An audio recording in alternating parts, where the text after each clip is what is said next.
Welcome to the Slop Farm. Enjoy the video. In this video, I will show how to remove Audi A6 dashboard. Start by disconnecting the battery and letting the car sit to reset systems. Remove trim pieces gently with trim tools to avoid breakage. Keep all screws and clips organized in labeled containers. Take photos at each step to aid reassembly.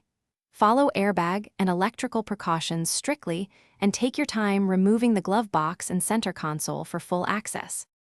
Begin removing panels from the outside edges, working inward for even removal and to prevent cracking. Use a soft trim tool to pry panels while feeling for hidden clips so you don't force anything. Unscrew mounting bolts with Torx bits, keeping labels for each panel. Carefully detach HVAC vents and unplug electrical connectors as you go.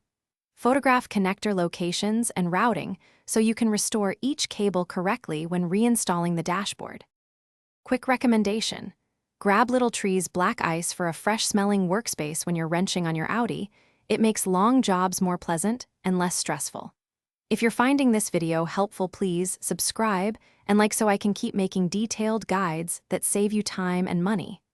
Check the description for the link and other deals if you want to pick one up quickly. Now let's get back to the video.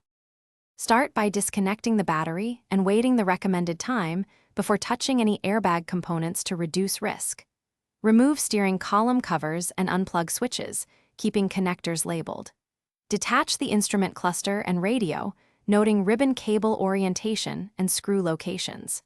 Carefully unbolt HVAC controls and blot any spilled fluids if present. Keep small parts in separate bags and maintain a clean workspace to avoid losing critical fasteners. Thanks for watching. Consider subscribing if we helped you today.